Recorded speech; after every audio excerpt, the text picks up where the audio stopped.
अस्सलाम वालेकुम, this is Roadie foxtrot from defence outpost. तो कल ही एक न्यूज़ ब्रेक की गई है जिसमें ये दावा किया जा रहा है कि पाकिस्तान को तकरीबन 30 बिलियन डॉलर्स के वेपन्स एक्सपोर्ट के ऑर्डर्स रिसीव हुए हैं, जिनमें जो बड़ी अमाउंट है वो JF-17 ब्लॉक 3 के बहुत ही बड़े नंबर्स के एक्सपोर्ट के तौर पर भी देखी जा सकती है। आज हम लोग इसके ऊपर डिस्कशन करेंगे और इसकी तमाम वेरिएशंस को जानने की कोशिश करेंगे। लेकिन वीडियो में आगे बढ़ने से पहले अगर आप लोगों ने अभी तक चैनल को सब्सक्राइब नहीं किया, please make sure to like this video and do subscribe to the channel. तो ये बेसिकली जो ऑर्डर्स हैं या इन्हें एमओयूज भी आप कह सकते हैं, ये आइडियाज 2024 के दौरान साइन किए गए हैं डिफरेंट कंट्रीज के साथ और इनकी जो टोटल तादाद है वो 82 के करीब है। मतलब कि 82 एमओयूज साइन किए गए हैं जिनकी जो टोटल वर्थ है वो 30 बिलियन डॉलर्स के करीब बनती है। अब यहाँ पर एक बहुत ही इंपॉर्टेंट पॉइंट है जिसको आपको समझना बहुत ही जरूरी है। एमओयू जो होता है उसको आप बेसिकली डायरेक्टली एक एक्सपोर्ट ऑर्डर के तौर पर नहीं काउंट करते, बल्कि ये किसी भी एक्सपोर्ट ऑर्डर के इनिशिएट होने का पहला स्टेप होता है, जिसके अंदर फर्स्ट ऑफ ऑल जो है वो एमओयू साइन किया जाता है, जिसमें इस चीज को मेंशन किया जाता है कि जो रिसीविंग कंट्री है जिसको आपने पोटेंशियली फ्यूचर के अंदर वेपन को एक्सपोर्ट करना है, वो ऑफिशियली इस चीज के अंदर इंटरेस्टेड है और वो फर्दर ऑप्शंस को एक्सप्लोर करना चाहती है कि किस तरह से इस वेपन को किस कैटेगरी में किस पैकेज के तौर पर इस वेपन को उस कंट्री को सप्लाई किया जाएगा। तो वो एडवांस लेवल पे इन चीज़ों को इनिशिएट कर देते हैं कि उनको जो कंपनी है, जैसे कि मिसाल के तौर पर अगर पीएसी ने JF-17 को एक्सपोर्ट करना है तो पहले एमओयू साइन किया जाएगा।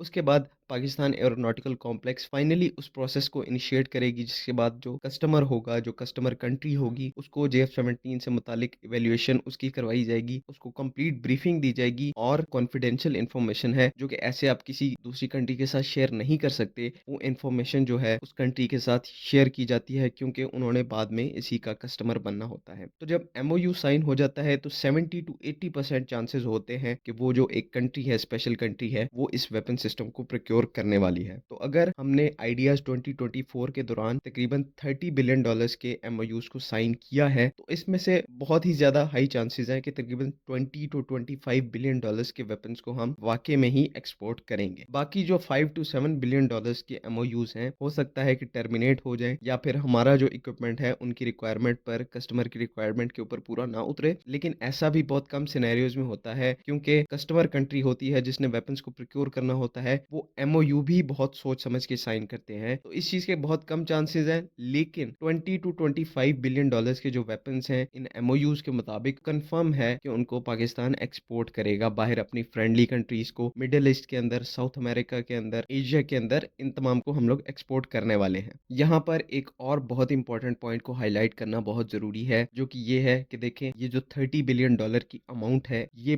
बहुत ही ज्यादा है। अगर आप इसको हमारे डिफेंस बजट से कंपेयर करें तो हमारा जो बजट है वो 7 बिलियन डॉलर्स का है, लेकिन ये जो टोटल मेमोरेंडम्स हैं, एमओयूज है, इनकी जो वर्थ है ये 30 बिलियन डॉलर्स की बनती है। इसी से पता चल रहा है कि ये जो अमाउंट है वो कितनी ज्यादा है। तो हमारे मुताबिक ये तभी पॉसिबल हो सकता है कि जब पाकिस्तान की तरफ से किसी बहुत ही मेजर वेपन सिस्टम को एक्सपोर्ट करने की यहाँ पर पॉसिबिलिटी हो, जिसमें मेनली JF-17 ब्लॉक 3 आगे आता है, क्योंकि बाकी किसी भी वेपन सिस्टम के अंदर इतना पोटेंशियल नहीं है कि वो पाकिस्तान के लिए बिलियंस ऑफ डॉलर्स जनरेट कर पाए। सिर्फ JF-17 ब्लॉक 3 एक ऐसा प्लेटफॉर्म है जो कि एक केपेबल प्लेटफॉर्म तो है, ये तो सबको पता है, साथ में ये एक एक्सपेंसिव प्लेटफॉर्म भी है। बाकी अगर कोई भी आप प्लेटफॉर्म देख लें, टैंक्स देख लें, लॉइटरिंग मिनिशंस देख लें, ड्रोन्स देख लें, तो वो कुछ 100 मिलियंस के अंदर उनकी डील्स हो सकती हैं। लेकिन 30 बिलियन डॉलर के एमओयूज की अमाउंट को रीच करने के लिए ये चीज तकरीबन तकरीबन कंफर्म है कि यहाँ पर JF-17 ब्लॉक 3 के बहुत बड़े नंबर्स के अंदर ऑर्डर आए हैं। और बड़े नंबर्स की बात ये नहीं कि 20-50, ये तकरीबन 100 प्लस ऑर्डर्स हैं JF-17 ब्लॉक 3 के, जो कि या तो किसी एक कंट्री ने दिए हैं, पर इसकी जो पॉसिबिलिटीज बहुत कम है। लेकिन यहाँ पर हो सकता है कि मल्टीपल कंट्रीज ने कम्युलेटिव ऑर्डर्स दिए हों जो कि कलेक्टिवली 100 प्लस के नंबर्स को रीच करते हों। अगर इस तरह का कोई ऑर्डर पाकिस्तान को रिसीव हुआ है तो ही ये 30 बिलियन डॉलर्स का नंबर जो है ये जस्टिफाइड है, नहीं तो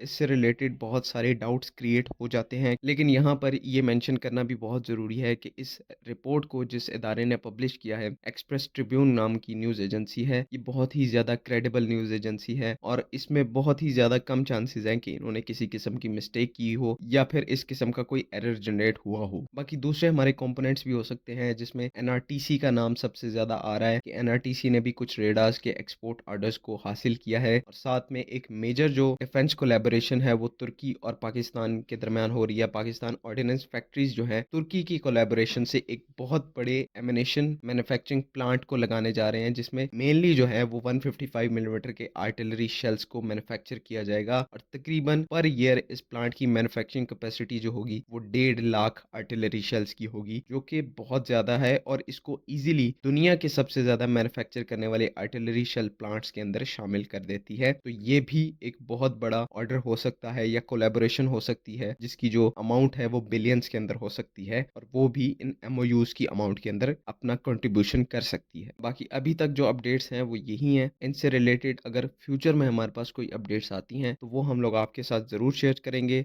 लेकिन आज के लिए बस इतना ही। अगर आप लोगों के कोई क्वेश्चंस हैं तो काइंडली कमेंट्स में ज़रूर पूछें। बाकी अगली वीडियो तक के लिए अल्लाह हाफ़िज़। पाकिस्तान ज़िंदाबाद।